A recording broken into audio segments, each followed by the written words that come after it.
Next நம்ம எதை பத்தி பார்க்க போறோம் அப்படின்னா வந்து வரைபடங்களை பத்தி தான் பார்க்க போறோம். நமக்கு நான் ஏற்கனவே சொன்ன மாதிரி திசைவேக கால வரைபடம் இருக்கு, இடப்பெயர்ச்சி கால வரைபடம் இருக்கு, அதே மாதிரி முடுக்க கால வரைபடம், இது எல்லாமே இருக்கு நமக்கு சிலபஸ்ல. நம்ம இந்த ஒரு வீடியோல பார்க்க போறது எல்லாமே இடப்பெயர்ச்சி கால வரைபடம் தான். அதாவது தொலைவு இடப்பெயர்ச்சி கால வரைபடமா இருக்கட்டும் அல்லது தொலைவு கால வரைபடம், ஒரு கண்டென்ட் மட்டும் நம்ம பார்ப்போம். ஓகேங்களா, அது பார்த்துக்கலாம். அதே மாதிரி இதுலயே வந்து நிலைக்கால வரைபடம்னு சொல்லுவாங்க, அதுவுமே இதே தான். நிலைக்கால வரைபடம் அது பொசிஷன் டைம் கிராஃப்னு சொல்லுவாங்க, அது எல்லாமே இதைதான் குறிக்கும். ஓகேங்களா, நிலைக்கால வரைபடமா இருக்கட்டும் இடப்பெயர்ச்சி கால வரைபடமா இருக்கட்டும், ரெண்டுமே ஓரளவுக்கு ஒன்னே தான், ஒரே கண்டென்ட் தான் வரும். தொலைவு கால வரைபடத்துல மட்டும் ஒரே ஒரு சின்ன கண்டென்ட் இருக்கு, அது கடைசியா நம்ம இதுல பாக்குற மாதிரி இருக்கும். ஒவ்வொன்றா வந்து உள்ள போயிடலாம். ஜஸ்ட் இதுல ஃபர்ஸ்ட் என்ன பார்க்க போறோம் அப்படின்னா, ஓகேங்களா, இதுல ஃபர்ஸ்ட் எக்ஸ் ஆக்சிஸ்ல என்ன எடுத்துக்கணும், ஒரு வரைபடம்னா ஒரு கிராஃப் வரையும் போது எக்ஸ் அச்சில் என்ன எடுத்துக்கணும், ஒய் அச்சில் என்ன எடுத்துக்கணும்னு தெரியும் இல்லைங்களா. அதுல எக்ஸ் அச்சில் இந்த ஒரு வரைபடத்துல நிலைக்கால வரைபடமா இருக்கட்டும் அல்லது இடப்பெயர்ச்சி கால வரைபடமா இருக்கட்டும், இதுல என்ன எடுத்துக்கும் அப்படின்னா எக்ஸ் அச்சில காலத்தையும் ஒய் அச்சில நிலையையும், ஓகேங்களா, அதோட டிஸ்பிளேஸ்மெண்ட் இடப்பெயர்ச்சி இருக்கீங்களா, இடப்பெயர்ச்சியோ அல்லது நிலையோ எடுத்துக்கிட்டு ஒரு வரைபடம் வரைவோம். இந்த வரைபடத்தோட இடப்பெயர்ச்சி கால வரைபடத்தோட சாய்வு ஸ்லோப் இருக்கு இல்லைங்களா, சாய்வு பத்தி நான் உங்களுக்கு கிராபிக்கல் எக்ஸ்பெரிமெண்ட் பண்ணும்போது சொல்லியிருக்கேன். ஓகேங்களா, அப்ப அந்த இதுல வந்து பார்க்கும்போது அதோட சாய்வு எதை குறிக்கும் அப்படின்னா திசைவேகத்தை குறிக்கும் அப்படின்னு சொல்றாங்க. ஓகேங்களா, ஜஸ்ட் நீங்க இந்த ஒரு வீடியோ பாக்குறதுக்கு முன்னாடி ஜஸ்ட் இப்பதான் பாக்குறீங்க, இது வரைக்கும் நான் வந்து கிராஃப் பத்தி எந்த ஒரு ஐடியாவுமே இல்லை அப்படின்னு நினைச்சீங்கன்னா ஃபவுண்டேஷன் கிளாஸ் பார்க்காம இருந்தீங்கன்னா அதை பார்த்து வந்துருங்க. ஓகேங்களா, ஃபவுண்டேஷன்ல பேசிக் மேத்தமேட்டிக்ஸ்ல ஐ திங்க் 3வது வீடியோன்னு நினைக்கிறேன், கிராஃப்ஸை பேஸ் பண்ணி கொடுத்துருப்பேன். ஓகேங்களா, ஒரு வீடியோ வந்து கிராஃபை பேஸ் பண்ணி எது பாசிட்டிவ் எது நெகட்டிவ், எது இன்க்ரீஸ் ஆகுது எது டிக்ரீஸ் ஆகுது, எது அதிகரிக்குது குறையுது, ஓகேங்களா, இந்த மாதிரி எது கான்ஸ்டன்ட் ஆகுது மாறாம இருக்கு அப்படிங்கிற மாதிரி எல்லா கண்டென்ட்டுமே நான் கொடுத்துருப்பேன். ஓகேங்களா, ஜஸ்ட் அது பார்க்கல இது வரைக்கும் அப்படின்னா ஒரு டைம் பார்த்து வந்துருங்க, அல்லது எனக்கு மறந்துடுச்சு அப்படின்னா ஒரு டைம் ரீகால் பண்ணிட்டு வாங்க, உங்களோட நோட்ஸை வச்சு ரீகால் பண்ணிட்டு இந்த ஒரு வீடியோ பாருங்க, கொஞ்சம் நல்லா புரியறதுக்கு வாய்ப்பு இருக்கு. ஓகேங்களா, ஏன்னா அந்த ஒரு கண்டென்ட் தெரிஞ்சாதான் இது எல்லாமே நம்ம அப்ளை பண்ண முடியும். ஓகேங்களா, இதோட கிராஃபோட சாய்வு எஸ்டி கிராஃபோட சாய்வு எதை குறிக்கும்னு சொல்றாங்க, திசைவேகத்தை குறிக்கும்னு சொல்றாங்க. எப்படி சார் அப்படிங்கிறத இதை இப்போதைக்கு ஞாபகம் வச்சுங்க, எப்படி அப்படிங்கறது தான் கீழே வந்து நம்ம பார்க்க போறோம். ஓகேங்களா, நான் சும்மா ஒரு கிராஃப் எடுத்துக்கிறேன். ஓகேங்களா, இந்த மாதிரி ஒரு கிராஃப் எக்ஸ் டி கிராஃப். ஓகேங்களா, இந்த இடத்துல வந்து டைம் எக்ஸ் ஆக்சிஸ்ல ஒய் ஆக்சிஸ்ல டிஸ்பிளேஸ்மெண்ட். ஓகேங்களா, இதுல நான் சும்மா ஒரு 2 புள்ளி எடுத்துக்கிறேன். ஓகேங்களா, 2 புள்ளி. ஓகேங்களா, இந்த 2 புள்ளியில ஏங்கிற புள்ளி வச்சுக்கலாம், இது பிங்கிற புள்ளி வச்சுக்கலாம். பொருள் ஏல இருந்து பிக்கு போகுது அப்படின்னா நம்ம என்ன பண்ணலாம் அப்படின்னா இது T1ங்கிற பாயிண்ட், இது T2ங்கிற பாயிண்ட், இது S1 பாயிண்ட், S2 பாயிண்ட், இந்த மாதிரி எழுதிக்கலாம் சும்மா நார்மலா. இதை விட்டுட்டு திசைவேகம்னா நம்ம எப்படி எழுதுவோம், நார்மலா திசைவேகம்னா என்ன எழுதுவோம், நிலைமாற்றம் பை காலம் அல்லது அந்த ஒரு இடப்பெயர்ச்சி பை காலம் அப்படின்னு சொல்லலாம். ஓகேங்களா, நிலைமாற்றம் அல்லது இடப்பெயர்ச்சி பை காலம். ஓகேங்களா, திசைவேகத்தை எப்படி எழுதலாம், நிலைமாற்றம் S1ல இருந்து S2க்கு போயிருக்கு இல்லைங்களா, அப்ப S2 minus S1 final position minus initial position. இடப்பெயர்ச்சிங்கிறது எப்படி எழுதுவோம், அதாவது இறுதி நிலை மைனஸ் தொடக்க நிலை, அப்ப இறுதி நிலை மைனஸ் தொடக்க நிலை டிவைட் பை இறுதி காலம் பை தொடக்க காலம் T2 மைனஸ் T1. ஓகேங்களா, இது எப்படி எழுதலாம், திசைவேகத்துக்கு எழுதுவோம். இதே இந்த ஒரு கிராஃப்க்கு சாய்வு வரையுமே, சாய்வுனா எப்படி எழுதுவோம், ஜஸ்ட் இந்த ஒரு இடம் தான், இந்த ஆங்கிள் தான் என்னது தீட்டா, சாய்வு. ஓகேங்களா, சாய்வு எப்படி எழுதுவோம்னா சாய்வு எதுக்கு ஈக்குவல்னா tan தீட்டாக்கு ஈக்குவல் நம்ம படிச்சிருப்போம். சாய்வு எதுக்கு ஈக்குவல், tan தீட்டாக்கு ஈக்குவல், சாய்வு tan தீட்டாக்கு ஈக்குவல். அப்ப நம்ம இங்க tan தீட்டா கண்டுபிடிக்கணும். ஓகேங்களா, அதான் சாய்வு திசைவேகத்தை குறிக்கும்னு சொன்னீங்களா, அது எப்படின்னு கண்டுபிடிக்கிறோம். tan தீட்டா கண்டுபிடிக்கணும்னா tan தீட்டா என்னது, எதிர்பக்கம் பை அடுத்துள்ள பக்கம். எதிர்பக்கம் என்னது, இந்த டிஸ்டன்ஸ் தான். ஓகேங்களா, அதே அப்ப நம்ம எப்படி எழுதலாம், இதே மாதிரி S2 மைனஸ் S1 எழுதலாங்களா, அதோட மொத்த டிஸ்டன்ஸ் S2 மைனஸ் S1, இந்த S2 இந்த இடம் S1 ஆயிடும். ஓகேங்களா, அதே மாதிரி டைம் பார்க்கும்போது இது T2 இது T1. ஓகேங்களா, ஏன்னா கீழே இருக்கிறது டைம் தானே, அப்ப T2 மைனஸ் T1 இது வந்து சாய்வு. அப்ப நம்ம சாய்வு பார்த்தாலும் சரி அல்லது திசைவேகம் பார்த்தாலும் சரி என்னது ரெண்டுமே சேமா இருக்கு. அப்ப இந்த ஒரு வரைபடத்துல என்ன வரைபடம், ST வரைபடத்துல சாய்வும் திசைவேகமும் சமம். ஓகேங்களா, இந்த ஒரு கிராஃபோட சாய்வு தான் என்ன கொடுக்குது, திசைவேகத்தை கொடுக்குது, அல்லது திசைவேகத்தை வேற என்ன கொடுக்குது, tan தீட்டா கொடுக்குது. அப்ப நமக்கு தெரிய வேண்டியது ஒரே ஒரு தான், tan தீட்டா ஈக்குவல் டு சாய்வு ஈக்குவல் டு இந்த கிராஃப்க்கு திசை வேகம். ஓகேங்களா, திசை வேகம் என்ன கிராஃப் அப்படின்னா ST கிராஃப்க்கு. ஓகேங்களா, ST கிராஃப். ஓகேங்களா, ரொம்ப முக்கியமான அந்த ஒரு ஓகேங்களா, நோட் பண்ணிக்கோங்க. நெக்ஸ்ட் என்னன்னா வெவ்வேறு வகையான திசை இடப்பெயர்ச்சி கால வரைபடம், வெவ்வேறு வகையான இடப்பெயர்ச்சி கால வரைபடங்கள்ல பார்க்கலாம். அந்த ஒரு வரைபடத்துக்கு என்ன மீனிங் அப்படிங்கிறது ரொம்ப முக்கியம். ஏன்னா டிஃப்ரெண்ட் டைப்ஸ் ஆஃப் சம்ஸ்ல அப்ளை பண்றதுக்கு அது யூஸ்ஃபுல்லா இருக்கும். ஓகேங்களா? ஃபர்ஸ்ட் கொஸ்டின் ஃபர்ஸ்ட் கண்டிஷன், ஒரு இடப்பெயர்ச்சி கால வரைபடம். இங்க காலம், இங்க இடப்பெயர்ச்சி இருக்கு. ஓகேங்களா? X axis Y axis. அதுல எக்ஸ் அச்சுக்கு இணையா, இது எக்ஸ் அச்சு தான், எக்ஸ் அச்சுக்கு இணையா ஒரு கோடு இருக்கு அப்படின்னா அது எதை குறிக்கும் அப்படிங்கிறத சொல்லலாம். நார்மலா இந்த கிராஃபை பாருங்க, இது என்னது, இது S1ங்கிற ஒரு பாயிண்ட்னு வச்சுக்கலாம். எஸ் மாறி இருக்கான்னு கேட்டா மாறவே இல்லை. அப்ப பொசிஷன், ஒரு பொருளோட நிலை என்ன இல்ல, மாறவே இல்லை. ஓகேங்களா? ஒரு பொசிஷனோட ஒரு பொருளோட நிலை மாறவே இல்லை. பொருளோட நிலை மாறலன்னா அது ஓய்வு நிலையில இருக்கிறதா அர்த்தம். அல்லது திசை வேகம் சுழின்னு சொல்லலாங்களா, திசை வேகம் சுழின்னு சொல்லலாம், அல்லது ஓய்வு நிலையில இருக்குதுன்னு சொல்லலாம், இடம் மாறல, இந்த மாதிரி எது வேணாலும் சொல்லலாம். ஓகேங்களா? அதே மாதிரி பாத்தீங்கன்னா காலம் என்ன மாறுது. இந்த இடத்துல வேற வேல்யூ இருக்கு, இங்க வேல்யூ இருக்கு, இங்க வேல்யூ இருக்கு, இங்கே வேல்யூ இருக்கு, இங்கேயுமே வேல்யூ இருக்கு. ஓகேங்களா? அப்ப காலம் மாறிக்கிட்டே இருக்கு. இது காலம் தாங்களா, இது T1 T2 T3 அந்த மாதிரி எழுதுவோம். இங்க S1 S2 S3 அந்த மாதிரி எழுதுவோம். இங்க எஸ் ஒரே வேல்யூ தான் இருக்கு, ஆனா T மாறிக்கிட்டே இருக்கு. அப்படின்னா மீனிங் என்ன அப்படின்னா தீட்டா முதல்ல என்னது 0. ஓகேங்களா? நார்மலா ஒரு ஸ்லோப் எடுக்கணும் அப்படின்னா இந்த மாதிரி இருக்கு அப்படின்னா இந்த ஆங்கிள் என்னது தீட்டான்னு சொல்லுவோம். இந்த இடத்துல அந்த ஆங்கிளே இல்ல. ஓகேங்களா? ஆங்கிளே இல்ல, 0 டிகிரி. ஓகேங்களா? ஸ்ட்ரெயிட்டா இருக்கு, எக்ஸ் அச்சுக்கு நேரா இருக்கு. அந்த தீட்டாவை எப்படி வரைவோம், ஒரு கிராஃப் இப்படி இருக்குன்னா எக்ஸ் அச்சுல இருந்து அந்த ஒரு கோட்டுக்கு எதிர்கடிகார திசையில அந்த ஒரு ஆங்கிளை வரையணும். ஓகேங்களா? உங்களுக்கு தெரிஞ்சிருக்கும்னு நினைக்கிறேன், ஃபவுண்டேஷன் கிளாஸ்ல சொல்லியிருக்கேன். ஓகேங்களா? அப்ப அந்த மாதிரி ஆங்கிளை வரையும் போது இங்க எதுவுமே இல்ல. தீட்டா 0 என்னது, tan தீட்டா 0. ஓகேங்களா? tan தீட்டாவோட வேல்யூ என்னது 0 டிகிரி. 0 டிகிரிக்கு வேல்யூ ஆக்சுவலா இந்த இடத்துல 0 தான். tan 0வோட வேல்யூ 0. உங்களுக்கு அந்த ஒரு வேல்யூஸ்மே தெரிஞ்சிருக்கும்னு நினைக்கிறேன். sin cos tan ஓட வேல்யூஸ் ரொம்ப ரொம்ப முக்கியம். எல்லாமே நமக்கு அப்ளை பண்ற மாதிரி தான் வரும். இதுக்கு மேல நம்ம பார்க்க போற ஒவ்வொரு யூனிட்லயும் சரி, எல்லா இதுலயுமே நமக்கு அப்ளை பண்ற மாதிரி தான் வரும். 11th அந்த ஒரு ஃபர்ஸ்ட் 5 யூனிட்டுக்கு ரொம்ப ரொம்ப முக்கியம் அது எல்லாமே. ஓகேங்களா? நெக்ஸ்ட், அப்ப tan 0 வேல்யூ 0னா இந்த tan தீட்டா இங்க என்ன குறிக்குது, திசை வேகத்தை குறிக்குது. இந்த இடத்துல திசை வேகம் எதுக்கு ஈக்குவல், tan தீட்டாவுக்கோ அல்லது சாய்வுக்கோ ஈக்குவல். ஓகேங்களா? அப்ப tan தீட்டா 0னா திசை வேகம் 0. ஓகேங்களா? அல்லது இந்த ஒரு கோடு எதை குறிக்குது, எக்ஸ் அச்சுக்கு இணையா உள்ள இந்த ஒரு கோடு எதை குறிக்குதுன்னா துகள் ஓய்வு நிலையில இருக்கிறத குறிக்குது அப்படின்னு நம்ம சொல்லலாம். ஓகேங்களா? ஜஸ்ட் இந்த ஒரு கிராஃபை கொடுத்தா இது எல்லாமே நம்ம மைண்டுக்குள்ள வரணும். பொருள் நகர்ல, ஒரு இடத்துல தான் இருக்கு. ஆமாங்களா? ஒரே இடத்துல தான் இருக்கு, இடப்பெயர்ச்சி இல்ல. ஓகேங்களா? ஒரே ஒரு பொசிஷன்ல தான் இருக்கு, காலத்தை பொறுத்து மாறவே இல்லை. அப்ப திசை வேகம் 0, tan தீட்டாவோட வேல்யூ 0, அதே மாதிரி ஓய்வு நிலையில இருக்குது. நெக்ஸ்ட் இன்னொரு கிராஃப் இந்த மாதிரி கொடுக்குறாங்க. ஓகேங்களா? இதுல பாருங்க காலம் மாறவே இல்லை. இது ஒருவேளை T1னா T1லயே தான் இருக்கு, ஆனா வேல்யூ எஸ்ல மாறிக்கிட்டே இருக்கு. அதுக்கு மீனிங் என்னன்னா ஒரே காலத்துல T1ங்கிறது ஒருவேளை இது 1ன்னு வச்சுக்கலாம், 1 செகண்ட் வச்சுக்கலாம். 1 செகண்ட்லயே S1லயும் இருக்கு, அதாவது 1 metre 2 metre 3 metre 4 metre 5 metre இந்த மாதிரி கூட வச்சுக்கலாம், ஒன்றும் பிரச்சனை இல்லை. ஒரு செகண்ட்ல 1 மீட்டரையும் நடந்திருக்கு, 2 மீட்டரையும் நடந்திருக்கு, 3 மீட்டரையும் நடந்திருக்கு, 4 மீட்டரையும் நடந்திருக்கு, 5 மீட்டரையும் நடந்திருக்கு. விச் மீன்ஸ் எல்லா இடத்துலயுமே அந்த ஒரு பொருள் இருக்குது.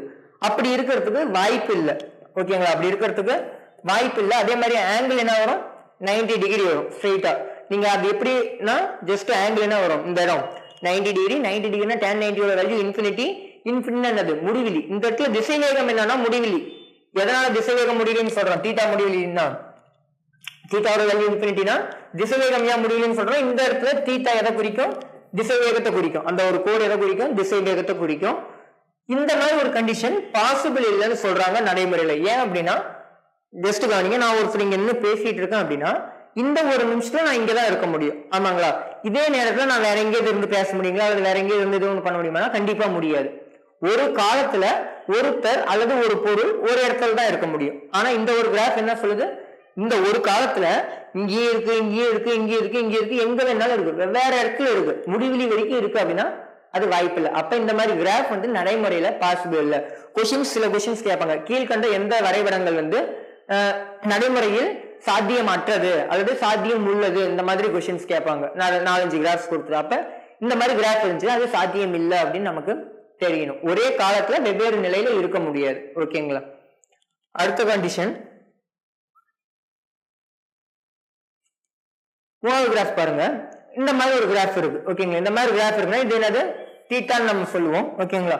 தீட்டா அப்படிங்கும் போது நல்லா கவனிங்க, இந்த ஆங்கிள் எப்படி இருக்கு பாக்குறதுக்கு, பிலோ 90 இருக்கு. அதே மாதிரி நீங்க எந்த இடத்துக்கு ஒரு ஸ்ட்ரெயிட் லைன் வரைஞ்சிட்டு எக்ஸ் அச்சுக்கு நேரா ஒரு இணையா ஒரு கோடு வரைச்சிட்டு நீங்க ஒரு தீட்டா வேல்யூ எடுத்தீங்கன்னாலும் எல்லா தீட்டாவுமே எப்படிதான் இருக்கும், சமமா இருக்கும். ஏன்னா ஒரு நேர்கோடா இருக்கு. அப்ப ஸ்லோப் இந்த இடத்துல கான்ஸ்டன்ட், சாய்வு மாறிலி அப்படின்னு நமக்கு தெரியும். அதாவது தீட்டா என்னது, மாறிலி. தீட்டா எல்லா இடத்துலயுமே ஒரு இங்கே 30, இங்கே 30, இங்கே 30. அதே மாதிரி தீட்டா வந்து எப்படி இருக்கு 90க்கு கீழே இருக்கு 90க்கு கீழே இருந்தா tan தீட்டால 90க்கு கீழே இருந்தா என்னது பாசிட்டிவ் tan தீட்டாவோட வேல்யூ below 90 டிகிரி அப்படின்னா என்னது வேல்யூ பாசிட்டிவ் tan தீட்டா above 90 டிகிரி அப்படின்னா வேல்யூ நெகட்டிவ் நீங்க அந்த ஒரு டேபிள் எடுத்து பாருங்க அப்ப மீனிங் என்னது இது பாசிட்டிவ் ஓகேங்களா இது below 90 தான் பார்த்தாலே உங்களுக்கு தெரியுது ஆங்கிள் 90க்குள்ள தான் இருக்கும் ஓகேங்களா அப்ப தீட்டா கான்ஸ்டன்ட்னா அதே மாதிரி ஆங்கிள் 90 உள்ள இருக்கு அப்படின்னா வேல்யூ பாசிட்டிவ் இந்த இடத்துல அந்த வேல்யூ எதை குறிக்கும் திசை வேகத்தை தான் குறிக்கும் ஓகேங்களா அப்ப திசை வேகம் இந்த இடத்துல மாறி ஆனா பாசிட்டிவ் ஓகேங்களா ஒரு 5னா இங்க எல்லா இடத்துலயுமே என்னது பாசிட்டிவ்ல 5 அவ்வளவுதான் அப்ப இந்த ஒரு நேர்கோடு என்ன குறிக்குதுன்னா திசை வேகம் மாறாம இருக்குது அப்படிங்கறத குறிக்குது ஓகேங்களா திசை வேகம் மாறலி அப்படிங்கறத குறிக்குது திசை வேகம் மாறவே இல்லை திசை வேகம் மாறவே இல்லைன்னா அப்ப முடுக்கம் என்னது சுழி திசைவேகம் மாறு அப்படிங்கும்போது முடுக்கம் என்ன வரும் சுழி தான் வரும் ஓகேங்களா திசைவேகம் மாறுனுச்சு ஒண்ணு திசையை மாற்றணும் அல்லது எண் மதிப்பை மாற்றணும் இங்க திசைவேகம் மாறல அப்படின்னு நம்ம கண்டுபிடிச்சிட்டோம் அப்ப திசைவேகம் மாறலன்னா முடுக்கம் சுழி ஓகேங்களா நெக்ஸ்ட் கண்டிஷன் பாருங்க அதே மாதிரி தான் அப்படியே ஆப்போசிட் இங்கேயுமே ஒரு ஸ்ட்ரெயிட் லைன்னாலே மீனிங் என்னது மாறலின்னு அர்த்தம் இந்த இடத்துல இந்த லைன் எதை குறிக்கும் திசைவேகத்தை குறிக்கும் அப்ப இங்கேயுமே திசைவேகம் மாறலி ஆனா தீட்டா வந்து எப்படி இருக்கு 90க்கு மேல இருக்கு இது வரைக்கும் இருந்திருந்தா அது என்னது 90 அதை தாண்டி போயிடுச்சு அப்படிங்கும்போது 90 தாண்டிடுச்சு அப்படிங்கும்போது above 90 டிகிரி அப்ப நெகட்டிவ் மாறிலி தான் ஆனா நெகட்டிவ்ல இருக்கு அப்ப இங்கேயுமே என்னதான் ஒரு ஆக்சலரேஷன் இந்த கண்டிஷனுக்குமே என்னதான் 0 தான் அது ஜஸ்ட் இங்க எழுதல நீங்க எழுதிக்கங்க ஆக்சலரேஷன் 0 தான் அதே மாதிரி இந்த ஒரு கோடு என்ன குறிக்குது திசை வேகம் மாறாம இருக்கு அப்படிங்கறத குறிக்குது அதே மாதிரி அந்த ஒரு இடப்பெயர்ச்சி எதிர்மறைன்னு சொல்லியிருக்காங்க ஏன் இடப்பெயர்ச்சி எதிர்மறைன்னு சொல்லியிருக்காங்க இது இடப்பெயர்ச்சி S2 S3 அந்த மாதிரி வச்சுக்கலாம் டைம் மாற இது T1 இது t equal to 0 t equal to 1 2 3 4 5 காலம் அதிகரிக்க இடப்பெயர்ச்சியோட அளவு என்ன ஆகுது குறைஞ்சிக்கிட்டே வருது கடைசியா இந்த 5ங்கிற இடத்துல 0க்கே வந்துருச்சு ஓகேங்களா அப்ப இடப்பெயர்ச்சி அதிகமா இருந்து கம்மியாகிட்டே வருது அப்ப இடப்பெயர்ச்சி என்ன ஆகுதுன்னா கம்மியா இருந்து அதிகமா இருந்துச்சுன்னா அதிகரிக்குதுன்னு அர்த்தம் நேர்மறைன்னு சொல்லலாம் இங்க அதிகமா இருந்து கம்மியா வருதுங்கிறதுனால இடப்பெயர்ச்சி எதிர்மறை அதே மாதிரி வேற என்ன அப்படின்னா துகள் வந்து தொடக்க நிலையை நோக்கி நகருது அப்படின்னு சொல்லலாம் ஓகேங்களா இடப்பெயர்ச்சி எதிர்மறை என்னன்னு சொல்லலாம் ஒரு பொருளோட இடப்பெயர்ச்சி எப்ப குறையும் அது தன்னை நோக்கி வரும்போது எந்த பொருள் இடத்துல ஆரம்பிச்சதோ அதையே நோக்கி திரும்பி வந்துச்சு அப்படின்னா ஜஸ்ட் இங்க இருந்து இங்க போயிட்டு திரும்பி இங்க வந்துச்சு அப்படின்னா என்னது தொலைவு மாறாது தொலைவு வந்து அதிகரிச்சுட்டு தான் இருக்கும் ஆனா இடப்பெயர்ச்சி என்ன ஆகும் குறையும் அதே தொடக்க நிலைக்கு வந்துச்சுன்னா இடப்பெயர்ச்சி வந்து 0 ஆயிடும் ஓகேங்களா சுழி ஆயிடும் உங்களுக்கு தெரிஞ்ச கண்டிஷன் தான் ஜஸ்ட் அதை இங்க அப்ளை பண்றோம் அடுத்தது 5வது கிராஃப் ஜஸ்ட் கவனிங்க இந்த இடத்துல பாருங்க நல்லா பார்க்கும்போது கோடு வந்து மாறுது ஓகேங்களா இங்க கான்ஸ்டன்டா இல்ல இது ரெண்டுமே கான்ஸ்டன்டா இருந்துச்சு இது கான்ஸ்டன்டா இல்ல வேரி ஆகுது ஓகேங்களா அப்ப மாறுதுன்னு அர்த்தம் ஓகேங்களா எப்படி மாறுதுன்னு பாருங்க இந்த இடத்துல வந்து பாக்குறதுக்கு எப்படி இருக்கு ஒரு 0 டிகிரி மாதிரி இருக்குங்களா போக போக இங்க ஒரு 10 அதுக்கப்புறம் இந்த இடத்துல ஒரு 20 அந்த மாதிரி அப்புறம் இந்த இடத்துல ஒரு 40 50 60 அந்த மாதிரி இந்த இடத்துக்கு போகும்போது இன்னும் அதிகமா இருக்கு இந்த இடத்துக்கு போகும்போது கடைசியா 90 அந்த மாதிரி மாறுது அதாவது கோடு போக போக போக என்ன ஆகுது அதிகரிக்குது என்ன அதிகரிக்குதுன்னா தீட்டா அதிகரிக்குது அதுதான் நான் அங்க எழுதியிருக்கேன் இந்த ஒரு கிராஃப்ல என்ன இருக்கு தீட்டா இன்க்ரீஸ் ஆயிருக்கு தீட்டா அதிகரிச்சிருக்குது இந்த இடத்துல தீட்டா அதிகரிக்குதுன்னா என்ன அதிகரிக்குதுன்னு அர்த்தம் திசை வேகம் அதிகரிக்குதுன்னு அர்த்தம் தீட்டா அதிகரிக்குதுன்னா திசை வேகம் அதிகரிக்குதுன்னு அர்த்தம் திசை வேகம் அதிகரிக்குது அப்படின்னா முடுக்கம் இருக்கா இல்லையா கண்டிப்பா இருக்கும் ஓகேங்களா திசை வேகம் மாறினாலே அதுக்கு பேர் முடுக்கம் திசை வேகம் அதிகரிச்சாலும் சரி குறைஞ்சாலும் சரி அதிகரிச்சதுன்னா முடுக்கம் குறைஞ்சதுன்னா எதிர் முடுக்கம் ஓகேங்களா உங்களுக்கு தெரிஞ்சதுதான் அப்ப திசை வேகம் அதிகரிக்குது அப்படிங்கும்போது முடுக்கம் இருக்கு ஆனா பாசிட்டிவா நெகட்டிவா வேல்யூ அதிகரிக்குது அப்ப பாசிட்டிவ் நேர்மறை முடுக்கம் தான் ஓகேங்களா ஜஸ்ட் இந்த ஒரு கிராஃப் பார்த்தா அடுத்த கிராஃப் பாருங்க இங்க பாருங்க தீட்டா என்ன ஆகுது இந்த இடத்துல பார்க்கும்போது ஒரு 80-90 இருக்க மாதிரி இருக்கு ஓகேங்களா ஆங்கிள் ஓகேங்களா இந்த இடத்துல தான் என்ன வரும் ஜஸ்ட் இங்க இருந்து பார்த்தோம்னா இந்த ஒரு பாயிண்ட்ல இப்படி வந்திருக்குங்களா ஒரு 80-70 அந்த மாதிரி இருந்துச்சு ஓகேங்களா அப்புறம் போக போக என்ன ஆயிட்டு இருக்கு போக போக போக போக இந்த இடத்துல என்ன ஆயிடுச்சு 0க்கு வந்துருச்சு ஓகேங்களா போக போக குறைஞ்சிருக்கு ஓகேங்களா நீங்க ஒரு டேஞ்சன்ட் லைன் வரைஞ்சு பார்த்து ஜஸ்ட் இந்த ஒரு ஆங்கிள் தான் நமக்கு முக்கியம் ரொம்ப சின்னதாகிட்டே போய் கடைசியா 0க்கு ஆயிடுச்சு ஓகேங்களா அந்த வேல்யூ குறைஞ்சிக்கிட்டே போயிடுச்சு அப்ப தீட்டா குறையுது அப்படிங்கும் போது வேற என்ன நம்ம சொல்லலாம் திசை வேகம் இந்த இடத்துல குறையுது ஏன்னா இந்த கோடோ அல்லது தீட்டாவோ இதுல எதை குறிக்கும் திசை வேகத்தை குறிக்கும் அப்ப திசை வேகம் குறையுது திசை வேகம் குறையுதுன்னா மீனிங் திசை வேகம் மாறுது அந்த மாறுற திசைவேகம் எப்படி இருக்கு, கம்மியாகுதுங்கிறதுனால இதை எதிர் முடுக்கம்னு சொல்லலாம். அதே மாதிரி இங்க இருக்க அந்த ஒரு முடுக்கம் எப்படி இருக்கும் அப்படின்னா மாறிலியா தான் இருக்கும். முடுக்கம் மாறிலி, எதிர்மறை முடுக்கம் தான் இங்கேயுமே, ஆனா அதுவுமே என்னதான் மாறிலி தான், ஜஸ்ட் கான்ஸ்டன்ட் ஆக்சிலரேஷன் தான். ஓகேங்களா, இது இடப்பெயர்ச்சி கால வரைபடத்துல இது எதை குறிக்கும் அப்படின்னா முடுக்கம், நேர்மறை முடுக்கம் மாறிலி, எதிர்மறை முடுக்கம் மாறிலி. முடுக்கம் மாறிலி, ஏன்னா இது முடுக்கம் வேரி ஆகிறத பத்தி வேற கிராஃப்ல பார்ப்போம். முடுக்கமே மாறுறது, திசைவேகம் மாறுறது முடுக்கம், முடுக்கமே மாறுறத பத்தி நம்ம திசைவேக கால வரைபடத்துல பார்ப்போம். ஓகேங்களா, அது இந்த இடத்துல நம்ம அதை சொல்லவே முடியாது அது எப்படி இருக்கு அப்படிங்கிறது. இந்த இடத்துல கடைசியா என்ன சொல்ல முடியும், இடப்பெயர்ச்சி இருக்கா இல்லையான்னு சொல்ல முடியும், திசைவேகம் இருக்கா இல்லையான்னு சொல்ல முடியும், திசைவேகம் கான்ஸ்டன்டா இருக்கா மாறிலியா இருக்கா மாறுதான்னு சொல்ல முடியும், திசைவேகம் ஒருவேளை மாறுனுச்சுன்னா அது முடுக்கம்னு சொல்ல முடியும், அது முடுக்கம் அதிகமா கம்மியா அதை சொல்லலாமா ஒழிய பாசிட்டிவா நெகட்டிவா சொல்ல முடியாது. முடுக்கம் எந்த அளவுக்கு மாறுது அப்படிங்கறத சொல்ல முடியாது. அப்ப முடுக்கம் வந்து மாறிலி, ஐ மீன் முடுக்கம் வந்து இங்க இருக்கு, அந்த முடுக்கம் வந்து கான்ஸ்டன்ட். ஓகேங்களா, இருக்கிற அந்த ஒரு முடுக்கம் என்னது கான்ஸ்டன்ட். முடுக்கம் இருக்குன்னு கண்டுபிடிச்சிருவீங்க, பட் இந்த ஒரு வேர்ட் ரொம்ப முக்கியம். முடுக்கம் இந்த இடத்துல மாறிலி. ஓகேங்களா, அடுத்த கிராஃப்ல வரும்போது என்ன டிஃபரன்ஸ் அப்படிங்கிறது உங்களுக்கு நல்லா புரியும், இந்த ஒரு கிராஃபுக்கும் அந்த ஒரு கிராஃபுக்கும். ஓகேங்களா, ஜஸ்ட் இந்த ஒரு கண்டிஷன்ஸ் நோட் பண்ணிக்கோங்க. அடுத்தது போலாம். ஓகேங்களா, இன்னும் ஒரு 2-3 கிராஃப் இருக்கு, அதுக்கப்புறம் நம்ம என்ன பண்ண போறோம்னா சம் ஸ்கூல்ல தான் போக போறோம். ஜஸ்ட் இந்த மாதிரி ஒரு கிராஃப் கொடுத்துருக்காங்க. இந்த கிராஃபை பார்த்தோன்னா உங்களுக்கு ஒரு இடப்பெயர்ச்சி கால வரைபடம்னா ஒரே காலத்துல இது ஒரு காலம் T1னா இங்க ஒரு பாயிண்ட் இருக்கு, இங்க ஒரு பாயிண்ட் இருக்கு, இது ஒரு T2னா இங்கேயுமே வெட்டுது இங்கேயுமே வெட்டுது. ஆமாங்களா, அந்த ஒரு காலத்துக்கு நேரம் 2 பொசிஷன் இருக்கு, 2 நிலை இருக்கு, பிளஸ்ல ஒரு நிலை இருக்கு, மைனஸ்ல ஒரு நிலை இருக்கு. அப்படி இருக்கிறதுக்கு வாய்ப்பே இல்லை. ஆமா, நான் என்ன சொன்னீங்களா, ஒரே காலத்துல 2 நிலையோ ஒரு நிலைக்கு மேற்பட்ட நிலையில ஒரு பொருள் இருக்க முடியாது. அப்ப இந்த ஒரு கிராஃப் சாத்தியம் இல்லை, அதெல்லாம் குறிக்குது. ஒரே காலத்தில் துகள் 2 நிலைகளில் உள்ளது, துகள் வந்து 2 நிலையில ஒரே காலத்துல இருக்கு, அப்ப அது வந்து பாசிபிள் இல்லை. அப்ப இந்த மாதிரி கிராஃபும் பாசிபிள் இல்லை அப்படிங்கிற அந்த ஒரு கண்டிஷனுக்குள்ள வரும். நெக்ஸ்ட், செங்குத்தாக ஒரு பொருளை மேல் நோக்கி எறியும் போது பொருளின் அந்த ஒரு வரைபடம் எப்படி இருக்கும் அப்படின்னா பரவளையம் மாதிரி இருக்கும். ஓகேங்களா, பரவளையம்னா உங்களுக்கு தெரியும், பேரபோலா. ஓகேங்களா, எப்ப அப்படின்னா ஒரு பொருளை செங்குத்தா மேல் நோக்கி எறியும் போது. இந்த கண்டிஷனை பத்தி நான் அப்புறம் பேசுறேன். ஓகேங்களா, இதை பேஸ் பண்ணி நம்ம சம்ஸ்லாம் நிறைய பண்ணுவோம், அப்ப வந்து இது உங்களுக்கு புரியும். ஜஸ்ட் இப்போதைக்கு நோட் பண்ணிக்கங்க, ஒரு பொருளை கீழே இருந்து மேல் நோக்கி செங்குத்தா தூக்கி போடுறோம் அப்படின்னா அதோட இடப்பெயர்ச்சி கால வரைபடம் ஒரு பரவளையம் மாதிரி இருக்கும். ஓகேங்களா, அதோட இடப்பெயர்ச்சி கால வரைபடம் ஒரு பரவளையம் மாதிரி இருக்கும், இதை நோட் பண்ணிக்கோங்க. அடுத்தது நெக்ஸ்ட் இந்த மாதிரி ஒரு கிராஃப் இருக்கு, இது வரைக்கும் இடப்பெயர்ச்சி கால வரைபடம் முடிஞ்சிருச்சு. இப்ப வந்து தொலைவு கால வரைபடம். என்னது தொலைவு? ஓகேங்களா, தொலைவு கால வரைபடம். தொலைவு கால வரைபடத்துல நமக்கு தெரிய வேண்டியது ஒரே ஒரு முக்கியமான பாயிண்ட். இந்த ஒரு கிராஃப்ல நல்லா பாருங்க, இங்க இருந்து இங்க போனுச்சு. தொலைவு அப்படிங்கிறது காலத்தை பொறுத்து என்ன ஆகாது, குறையாது. தொலைவு அப்படிங்கிறது காலத்தை பொறுத்து குறையாது அதோட மதிப்பு. ஓகேங்களா, இங்க இருந்து பாருங்க, தொலைவு வந்து 1 செகண்டுக்கு சம் வேல்யூ இருக்கு, இங்க 2 செகண்டுக்கு சம் வேல்யூ இருக்கு, 3 செகண்டுக்கு அதோட எண் மதிப்பு. ஓகேங்களா, எண் மதிப்பு சம் வேல்யூ இருக்கு, 4வது செகண்டுக்கு வேல்யூ இல்ல.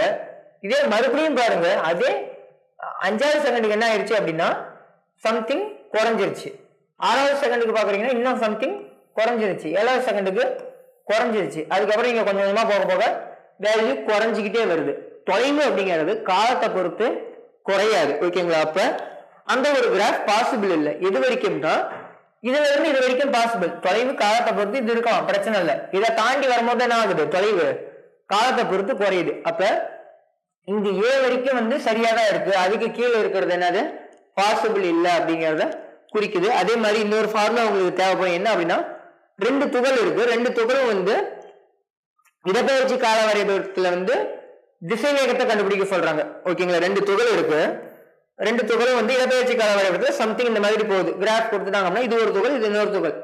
இது இடப்பெயர்ச்சி கால வரைபடம் அப்படின்னா டிஸ்பிளேஸ்மென்ட் டைம் கிராஃப் அப்படின்னா இந்த ஆங்கிள் வந்து θ1, இந்த ஆங்கிள் வந்து θ2 அப்படின்னா திசை வேகங்களோட தகவு கேட்பாங்க. v1 v2 இதோட வேல்யூ v1னும் இதோட வேல்யூ v2னா v1 v2 ஓட வேல்யூ கேட்பாங்க. v1 v2 என்னது, நம்ம வெலாசிட்டி வேணும்னா என்ன பண்ணலாம், இந்த இடத்துல tan θ தான் இருக்கணும். வெலாசிட்டி ஈக்குவல் டு tan θ நமக்கு தெரியும். இதுல திசைவேக கால வரைபடத்துல வெலாசிட்டி திசைவேகம் இடப்பெயர்ச்சி கால வரைபடத்துல திசைவேகம் வேணும்னா அது என்னது tan θ ஓட வேல்யூ தான். ஓகேங்களா, அப்ப tan θ1 by tan θ2 இந்த ஒரு ஃபார்முலாவே முக்கியம், ஜஸ்ட் நோட் பண்ணிக்கங்க. ஓகேங்களா, அடுத்தது சம்ஸ் பார்க்கலாம். ஒரு கொஸ்டின் கொடுத்துருக்காங்க என்ன அப்படின்னா ஒரு துகளோட நிலையையும் காலத்தையும் வந்து கீழே கொடுத்துருக்காங்கன்னு சொல்றாங்க. ஒரு துகளோட நிலை எக்ஸ், காலம் வந்து டி, இதை வந்து கொடுத்துருக்காங்க. கீழே இருக்க எது சரி அப்படின்னு கேட்கறாங்க. ஓகேங்களா? அதாவது இது முடுக்கமா இருக்கா, முடுக்கம் இல்லாம இருக்கா, அதே மாதிரி சீரற்ற முடுக்கமா, இந்த மாதிரி கேட்டிருக்காங்க. ஓகேங்களா? இதை கொடுத்துட்டு நிலையையும் காலத்தையும் கொடுத்துட்டு ஓகேங்களா, இதை சம்மாவும் சால்வ் பண்ணலாம். அதாவது திசைவேகம் கண்டுபிடிக்கிறதுனா என்னது, change in position by change in time. அதுக்கப்புறம் அது இன்னொரு டைம் பண்ணும்போது உனக்கு முடுக்கம் இருக்கா இல்லையா அப்படிங்கிறது நமக்கு தெரிஞ்சிடும். ஓகேங்களா? 2 டைம் இதை பண்ற மாதிரி இருக்கும். ஓகேங்களா? நம்ம அதை பண்ண போறது இல்லை. இப்ப நான் கிராஃப் வச்சு உங்களுக்கு மூவ் பண்றேன். 2 வகையா அதை சால்வ் பண்ணுவோம். நான் கிராஃப் வச்சு உங்களுக்கு இதை சால்வ் பண்றேன். ஐ மீன் கிராஃப் வரைஞ்சு சால்வ் பண்றேன். ஓகேங்களா? இங்க வந்து 0, இங்க டைமுங்களா, டைமோட வேல்யூஸ் 0ல இருந்து 1, 2, 3 இந்த மாதிரி இருக்கு. இதோட வேல்யூ இங்க -2 வச்சுக்கிறாங்களா, இங்க -2, இங்க 0, +2, +4, +6, 8, 10 இந்த மாதிரி இருக்கும். ஓகேங்களா? 0க்கு நேரா என்ன இருக்கு, -2. அப்ப இந்த பாயிண்ட் வருங்களா, இந்த பாயிண்ட். நெக்ஸ்ட் 1க்கு பதிலா 2, 1க்கு நேரா 2, அப்ப இந்த பாயிண்ட் 1க்கு நேரா 0, 1க்கு நேரா 0. நெக்ஸ்ட் 2க்கு நேரா 6, 2க்கு நேரா 2 இங்க இருக்கு, அதுக்கு நேரா 6னா இந்த இடத்துல வருங்களா. நெக்ஸ்ட் 3க்கு நேரா 16, இது 10னா 3க்கு நேரா 16 இந்த மாதிரி வருங்களா. ஏதோ ஒரு பாயிண்ட்ல ஜஸ்ட் நான் வரையறேன். ஓகேங்களா? இப்ப நீங்க எல்லாத்தையும் இணைச்சு பாருங்களேன், ஒரு கோடா இணைச்சு பாருங்க. இந்த மாதிரி வருதுங்களா, ஒரு கிராஃப் இந்த மாதிரி வருது. அதாவது கிராஃப் எப்படி வருது, இப்படி வருது. அதை கிராஃபா வரைஞ்சோம், அவங்க கொடுத்துருக்க டேட்டாவை கிராஃபா வரைஞ்சோம்னா இந்த மாதிரி வருது. இடப்பெயர்ச்சி கால வரைபடம், இது காலம், இது இடப்பெயர்ச்சி. இடப்பெயர்ச்சி கால வரைபடத்துல ஒரு கிராஃப் இப்படி இருக்கு அப்படின்னா மீனிங் என்னது, திசை வேகம் அதிகரிக்குதுன்னு அர்த்தம், அல்லது முடுக்கம் இருக்குன்னு அர்த்தம். அந்த முடுக்கம் எப்படின்னு சொன்ன, சீரான முடுக்கம்னு சொன்னேன். ஓகேங்களா? இடப்பெயர்ச்சி கால வரைபடத்துல ஒரு கிராஃப் எப்படி இருக்குன்னா முடுக்கம் அதிகரிக்குது. ஓகேங்களா? பாசிட்டிவ். இதே கிராஃப் இப்படி வந்திருந்தா நெகட்டிவ்னு சொன்னேன். ஓகேங்களா? முடுக்கம் குறையுது, ஏன்னா இங்க ஆங்கிள் குறையுது, அங்க ஆங்கிள் இன்க்ரீஸ் ஆகுது. ஓகேங்களா? அப்ப இது எப்படி சொல்லலாம், முடுக்கம் இருக்கு, அது சீரான முடுக்கம். சீரான எதிர் முடுக்கமான்னு கேட்டீங்கன்னா இல்ல, வேல்யூ இன்க்ரீஸ் தான் ஆகுது. சீரற்ற முடுக்கமான்னு கேட்டா இல்ல, அதே மாதிரி போதுமான தரவுகள் இதுவுமே வராது. அப்ப ஆன்சர் என்னது, சீரான முடுக்கப்பட்ட இயக்கம் இது. ஓகேங்களா? ஜஸ்ட் கிராஃப் வந்து இதை சால்வ் பண்ணிடலாம். நெக்ஸ்ட், கீழ்கண்ட எந்த வரைபடம் சீரான இயக்கத்தை குறிக்கிறது? சீரான இயக்கம்னா மீனிங் என்னப்போ உங்களுக்கு தெரிஞ்சிருக்க நினைக்கிறேன், ஃபவுண்டேஷன்ல கொடுத்திருப்பேன். சீரான இயக்கம், சீரான இயக்கம் அப்படின்னா மீனிங் என்ன வரணும் அப்படின்னா, திசை வேகம் மாறாம இருக்கணும், திசை வேகம் மாறிலியா இருக்கணும். ஆமாங்களா? சீரான இயக்கம் அப்படின்னா ஓகேங்களா. வட்ட இயக்கத்தை பத்தி நான் பேசுறேன். நார்மலா சீரான இயக்கம்னா திசை வேகம் மாறாம இருக்கணும். கீழே இருக்கிறதுல அப்ப மீனிங் என்னது, எது சீரான இயக்கம்னு கேக்குறாங்க. இடப்பெயர்ச்சி கால வரைபடம் எல்லாத்துலயுமே எஸ்டி கிராஃப் தான். இடப்பெயர்ச்சி கால வரைபடம்னா எஸ்டி கிராஃப்ல அந்த கோடு எதை குறிக்கும், திசை வேகத்தை குறிக்கும், அந்த ஆங்கிள். ஓகேங்களா? அப்ப அந்த திசை வேகம் மாறாம இருக்கணும்னு எப்படி இருக்கணும், அந்த கோடு கான்ஸ்டன்டா இருக்கணும், ஒரு நேர்கோடா இருக்கணும். கீழே இருக்கிறதுல எது நேர்கோடுனா 1 இருக்கு, 2 இருக்கு. ஓகேங்களா? அது ரெண்டுலயுமே நேர்கோடு பத்தி தான் இருக்கு. பட் இதுக்கான ஆன்சர் இதுதான் வரும். ஏன் அப்படின்னா இதுல என்ன இருக்கு, ஃபர்ஸ்ட் சீரான திசை வேகம் தான், அதுக்கப்புறம் சீரான எதிர் திசையிலயுமே இருக்கு, ஆப்போசிட்லயுமே இருக்கு. இங்க பாசிட்டிவ்னா அப்புறம் நெகட்டிவ்மே இருக்கு. ஆமாங்களா? ஆனா அவங்க சீரானது தான் கேக்குறாங்க. சீரானதுன்னா மாறக்கூடாது. இங்க சீரா போயிட்டு அதுக்கப்புறம் என்ன இருக்கு, மறுபடியும் மாறிட்டு மறுபடியும் சீரா போயிருக்கு, அந்த மாதிரி இருக்கக்கூடாது. ஒரு சீரான வேகம்னு சீரான இயக்கம்னு கேட்டிருக்காங்க. அப்ப இதுதான் வரும். ஓகேங்களா? ஒரு கான்ஸ்டன்ட் வெலாசிட்டி. ஓகேங்களா? ஏன்னா ஆங்கிள் எல்லா இடத்துலயும் சேமா இருக்கும். ஓகேங்களா? எல்லா இடத்துலயுமே ஆங்கிள் சேமா தான் இருக்கும். ஓகேங்களா? நெக்ஸ்ட் क्वेश्चन போலாம்னு நினைக்கிறேன். ஓகேங்களா? A மற்றும் B என்ற இரு துகள்களின் இடப்பெயர்ச்சி கால வரைபடமானது கால அச்சிலிருந்து, 2 துகளோட இடப்பெயர்ச்சி கால வரைபடம், இது கால அச்சு. ஆமாங்களா? இது இடப்பெயர்ச்சி கால அச்சிலிருந்து 30 டிகிரி மற்றும் 60 டிகிரி கோணத்தில் நேர்கோடாக உள்ளது. கால அச்சிலிருந்து 30 டிகிரி மற்றும் 60 டிகிரியில் நேர்கோடாக உள்ளது. நேர்கோடுனா இந்த ஒரு ஸ்ட்ரெயிட் லைன். இது வந்து 30 டிகிரி, இது 60 டிகிரின்னு சொல்லிட்டாங்க. அப்படின்னா BA is to BB இன் விகிதம் காண்க. இது AB, இது A தான், இது B ஆ. A ஓட வேல்யூ 30, B ஓட வேல்யூ 60ன்னு சொல்லிட்டாங்க. BA is to BB, BA by BB அதான் கேக்குறாங்க. நமக்கு திசை வேகம் வேணும்னா நம்ம என்ன பண்ணலாம், இடப்பெயர்ச்சி கால வரைபடத்துல ஆங்கிள் தான் எடுக்கணும். ஆமாங்களா? tan a by tan theta a by tan theta b. ஓகேங்களா? அப்ப tan ஃபர்ஸ்ட் எவ்வளோ 30 டிகிரி by tan 60 டிகிரி. ஆமாங்களா? tan 30 value 1/√3. ஓகேங்களா? வேல்யூ உங்களுக்கு தெரியும் நினைக்கிறேன். ஜஸ்ட் அந்த ஒரு டேபிள் படிக்கலாம், மறுபடியும் படிச்சிருங்க. tan 60 value √3. அப்போ √3 கீழே வந்துச்சு அப்படின்னா 1/√3 into √3 1/3. அப்ப என்ன வரும்? 1:3. ரேஷியோவா கேட்கும் போது நம்ம ஜஸ்ட் ஈஸ்ட் போட்டு எழுதிக்குவோம். ஓகேங்களா? அப்போ 1:3 அப்படிங்கிறது தான் இதுக்கான ஆன்சர். நெக்ஸ்ட் கொஸ்டின் இதே மாதிரி ஒரு கொஸ்டின் என்ன கேட்டிருக்காங்க, நீட் 2023 கேட்டிருக்காங்க. என்ன அப்படின்னா ரொம்ப சிம்பிளான கொஸ்டின் தான். அதே கொஸ்டின் தான், சிம்பிளா சொன்ன ஆங்கிள் மட்டும் தான் மாத்திருக்காங்க. இது நகரம் தொகுதிகளின் இடப்பெயர்ச்சி கால வரைபடம் எக்ஸ் அச்சில் இருந்து 30 டிகிரி மற்றும் 45 கோணங்களில் படத்தில் காட்டியவாறு கொடுக்கப்பட்டுள்ளது. 2 துகள் ஓகேங்களா நகருது, அதோட டைரக்ஷன்ஸ் கொடுத்துருக்காங்க. ஓகேங்களா? இவற்றின் திசை வேகங்களின் விகிதம், திசை வேகத்தோட விகிதம் தான் கேட்கறாங்க. அப்ப என்ன பண்ணணும்? tan 30 degree by tan 45 degree. ஓகேங்களா? tan 30 by tan 45. tan 30 value இப்பதான் பார்த்தோம் 1/√3. tan 45 value 1. ஓகேங்களா? அப்ப என்ன வரும்? 1/√3 தான் வரும். அதை டிவைட் பண்ண அதே தானே வரும். அப்ப ஆன்சர் என்ன வரும்? 1:√3. 1:√3 அப்படிங்கிறது தான் அதுக்கான ஆன்சர். ஓகேங்களா? புரிஞ்சிருக்குன்னு நினைக்கிறேன். ரொம்ப ரொம்ப சிம்பிளான கொஸ்டின் தான். திசைவேக இடப்பெயர்ச்சி கால வரைபடத்துல திசைவேகம் கண்டுபிடிக்க சொல்றாங்க, நம்ம tan theta தான் யூஸ் பண்ணணும். ஓகேங்களா?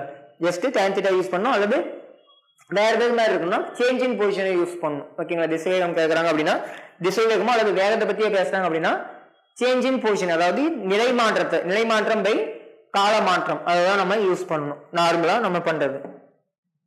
அடுத்த கொஸ்டின் பார்ப்போம். ஒரு துகளின் இடப்பெயர்ச்சி கால வரைபடம் கீழே கொடுக்கப்பட்டுள்ளது. எந்த புள்ளியில் துகளின் கனநேர திசை வேகம் எதிர்மறையாக இருக்கிறது? அதாவது 4 புள்ளி கொடுத்திருக்காங்க. எந்த புள்ளியில துகளோட கனநேர திசை வேகம் எதிர்மறையா இருக்கு அப்படிங்கிற மாதிரி கேட்டிருக்காங்க. ஓகேங்களா? நார்மலா கனநேர திசை வேகம் என்னது, அந்த ஒரு பாயிண்ட்ல எந்த டைரக்ஷன்ல அதோட ஸ்லோப் இருக்குன்னு நம்ம பார்க்கணும். ஸ்லோப் ஓகேங்களா? அந்த ஒரு டேஞ்சன்ட் லைன். ஓகேங்களா? இந்த பாயிண்ட் நம்ம எப்படி வருவோம்? டேஞ்சன்ட் லைன் இப்படி வரைவோம். ஆங்கிள் எவ்வளவு வரும்? below 90 வரும். ஓகேங்களா? எவ்வளவு வரும் தெரியல. இந்த பாயிண்ட்ல வரைஞ்சோம்னா ஆங்கிள் 0 வரும். ஓகேங்களா? இந்த இடத்துல தீட்டா எப்படி இருக்கு? below 90ங்களா above 90ங்களா? இந்த இடத்துல தீட்டா அப்படிங்கிறது below 90 தான் இருக்கு. ஓகேங்களா? இந்த இடத்துல தீட்டா அப்படிங்கிறது எப்படின்னா 90 விட கம்மியா தான் இருக்கு. இந்த இடத்துல பாருங்க இப்படி வருங்களா? ஜஸ்ட் ஸ்ட்ரைட்டா வரையறோம் அப்படின்னா ஒரு ஸ்ட்ரைட் லைன் வரைஞ்சோம்னா இப்படி வருங்களா? இந்த இடம் தீட்டா எப்படி இருக்கு? 90 டிகிரியை விட அதிகமா இருக்கு. இந்த இடத்துல மறுபடியும் பாருங்க இப்படி வரையலாமா? மறுபடியும் இந்த இடம் தான் தீட்டா. இதை பார்க்கும்போது எப்படி இருக்கு? மறுபடியும் பிலோ 90 தான் இருக்கு. அவங்க என்ன கொஸ்டின்ல கேட்டிருக்காங்க, இடப்பெயர்ச்சி கால வரைபடத்துல எந்த இடத்துல எந்த புள்ளியில கனநேர திசைவேகம், அந்த ஒரு இன்ஸ்டன்டேனியஸ்க்கு தான் நம்ம டேஞ்சன்ட் எடுக்கணும் பார்த்துருக்கோம். ஓகேங்களா? அப்ப எதிர்மறையா இருக்கும்னு கேட்டிருக்காங்க. எதிர்மறை எப்ப இருக்கும்? tan thetaவோட வேல்யூ tan theta below 90 டிகிரியை விட கம்மியா இருக்கு, 90 டிகிரியை விட கம்மியா இருக்கு அப்படின்னா பாசிட்டிவ், அதாவது நேர்மறை. tan thetaவோட வேல்யூ 90 டிகிரியை விட அதிகமா இருக்கு அப்படின்னா நெகட்டிவ். இந்த இடத்துல tan thetaவோட வேல்யூ 90 விட அதிகமா இருக்கிறது, இது ரெண்டுலயும் 90 விட கம்மியா இருக்கு, இது ஒண்ணுல தான் 90 விட அதிகமா இருக்கு. அப்ப ஆன்சர் என்ன வரும்? இ வரும்.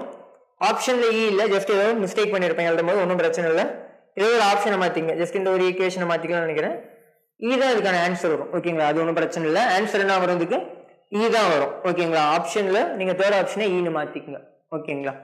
புரிஞ்சிருக்கும்னு நினைக்கிறேன். கனநேர திசைவேகம் என்ன பண்ணோம்? ஜஸ்ட் ஸ்லோப் வரையணும், அந்த டேஞ்சன்ட் லைன். ஓகேங்களா? தொடுகோடு வரைஞ்சிட்டு அதுக்கு ஸ்லோப் எடுத்து பார்க்கணும், ஆங்கிள் எடுத்து பார்த்து எது 90க்கு மேல இருக்கு, எது 90 கீழே இருக்கு. இதே ஒருவேளை கொஸ்டின்ல எந்த புள்ளியில் கனநேர திசைவேகம் சுழி அப்படின்னு கேட்டிருந்தாங்கன்னா நம்ம என்ன எழுதலாம்? டிங்கிற புள்ளி எழுதலாம். அல்லது எந்த புள்ளியில் கனநேர திசைவேகம் நேர்மறை அப்படின்னு கேட்டிருந்தாங்கன்னா நம்ம என்ன எழுதலாம்? சி அண்ட் எஃப் எழுதலாம். சி அண்ட் எஃப்ல எப்படி இருக்கும்? இந்த இடம் பாசிட்டிவ், இந்த இடம் பாசிட்டிவ், இங்க 0, இங்கதான் என்னது நெகட்டிவ், இங்கிறது தான் நெகட்டிவ். ஓகேங்களா? புரிஞ்சிருக்கும்னு நினைக்கிறேன். அடுத்த கொஸ்டின் பார்க்கலாம். நேர்கோட்டில் இயங்கும் துகளின் இடப்பெயர்ச்சி கால வரைபடம் கொடுக்கப்பட்டுள்ளது. ஒரு நேர்கோட்டில் இருக்க அந்த ஒரு துகளோட மோஷனுக்கான இடப்பெயர்ச்சி கால வரைபடம். ஓகேங்களா? அதுல t = 0 முதல் t = 5 வரை துகளின் சராசரி திசைவேகம் கேக்குறாங்க. ஒரு கிராஃப் கொடுத்துட்டு சராசரி திசைவேகம். நார்மலா சராசரி திசைவேகத்துக்கான ஃபார்முலா v average = வெக்டார்ல, ஏன்னா திசைவேகம் அப்படிங்கும்போது நமக்கு தேவையில்லை, இருந்தாலும் பார்த்துக்கலாம். கிராஃப் பத்தி தான் பார்க்க போறோம். அப்ப என்ன எழுதலாம்? டோட்டல் டிஸ்பிளேஸ்மெண்ட் தமிழ் எழுதுறோம் அப்படின்னா மொத்த இடப்பெயர்ச்சிங்களா, மொத்த இடப்பெயர்ச்சி பை மொத்த காலம். ஆவரேஜும் போது சேஞ்ச் இன் டெல் யூஸ் பண்ணலாம், ஒன்றும் பிரச்சனை இல்லை. நல்லா கவனிங்க, இடப்பெயர்ச்சி கண்டுபிடிக்கணும். இங்க இருந்து இங்க பொருள் நகர்ந்துச்சு, இது வந்து மூணா பிரிக்கலாம் பாருங்க. இங்க இருந்து இங்க, இங்க இருந்து இங்க, அப்புறம் இங்க இருந்து இங்க 5 செகண்டுங்கும் போது இதுதான் வரும். ஓகேங்களா? இப்ப மொத்த இடப்பெயர்ச்சி எப்படி எழுதலாம்னா v average, இங்க இருந்து இங்க போனது எப்படி எழுதலாம்? 20 - 0 எழுதலாங்களா? ஏன்னா final position minus initial position, change in position, இறுதி நிலை மைனஸ் தொடக்க நிலை. இந்த முதல் 2 செகண்டுக்கு எப்படி எழுதலாம்? 20 - 0 எழுதலாம். பிளஸ் அடுத்த 2 செகண்ட் 2 to 4 எப்படி எழுதலாம்? 0 - 20, இங்க இருந்து 0 வந்துருச்சு. ஆமாங்களா? 0 வந்துச்சு அப்படிங்கும்போது 0 - 20. அடுத்த ஒரு செகண்டுக்கு என்ன இருக்கு? இங்க வந்திருக்கு. ஆமாங்களா? இங்கன்னா -10 -0 -10 - 0 ஹோல் டிவைடட் பை மொத்த எவ்வளவு செகண்ட்? 5. 5 - 0. ஓகேங்களா? இதுதான் வந்து ஃபைனலா எப்படி பண்ணலாம்? அப்ப 20 - 20 -10 டிவைடட் பை 5. அப்ப -20 + 20 கேன்சல் ஆயிடுச்சுன்னா -10/5 -2 தான் இதுக்கு ஆன்சர். ஓகேங்களா? சிம்பிளா நீங்க பாத்தீங்கன்னாலே தெரியும், இந்த ஒரு கிராஃப்ல சராசரி திசைவேகம் இந்த இடத்துல சுழி ஆகிடுச்சு. இங்க இருந்து இங்க போனா ஒரு 20 இருக்கு அப்படின்னா அதே டைம் தான், சேம் டைம்ல ஆப்போசிட் டைரக்ஷன்ல வந்துருச்சு. அப்ப என்னது? இது ஒரு வேல்யூ இருக்குன்னா அது வேல்யூ இது ஈக்குவலா இருக்கும். ஏன்னா இது பாசிட்டிவ்னா ஸ்லோப் உங்களுக்கு தெரியும், இது ஸ்லோப் பாசிட்டிவ், இது ஸ்லோப் நெகட்டிவ். ஓகேங்களா? பார்த்தாலே உங்களுக்கு தெரியுது, சேம் டிஸ்டன்ஸ் தான், ஐ மீன் சேம் டைம் தான். இதுவும் 0 to 2, இது 2 to 4, இதுக்கு நடுவுலயுமே 2 தான் இருக்கு, இங்கேயுமே 2 தான் இருக்கு. ஜஸ்ட் பார்த்தாலே சொல்லிடலாம், இருந்தாலும் ஜஸ்ட் நம்ம சம்மா சால்வ் பண்றது பிரச்சனை இல்லை. ஓகேங்களா? -10 - 0 நீங்க வரும். ஓகேங்களா? புரிஞ்சிருக்கும்னு நினைக்கிறேன். இதுக்கான ஆன்சர் 2 m/s. ஓகேங்களா? இதோட இந்த ஒரு கிளாஸ் முடியுது. நெக்ஸ்ட் கிளாஸ்ல நம்ம என்ன பண்ணலாம் அப்படின்னா இடப்பெயர்ச்சி கால வரைபடத்துக்கு அடுத்ததா இருக்க அந்த ஒரு திசைவேக கால வரைபடமும் முடுக்க கால வரைபடமும். ஓகேங்களா? அதை பேஸ் பண்ண கான்செப்ட்ஸ் இப்ப நம்ம பார்த்ததை ஒரு டைம் நல்லா தெளிவா பாத்துட்டீங்க அப்படின்னா அடுத்த வீடியோக்கு வந்து கொஞ்சம் ஈஸியா இருக்கும். இதை அப்படியே அங்க அப்ளை பண்ற மாதிரி தான் இருக்கும். இடையில ஐ மீன் திசைவேக கால வரைபடத்துக்கும் முடுக்க கால வரைபடத்துக்கும் அதை முடிச்சுட்டா நமக்கு வரைபடங்கள் முடியுது. அதுக்கப்புறம் நம்ம ஈக்குவேஷன்ஸ் ஆஃப் மோஷன் பார்த்துடலாம். ஓகேங்களா? தேங்க்யூ.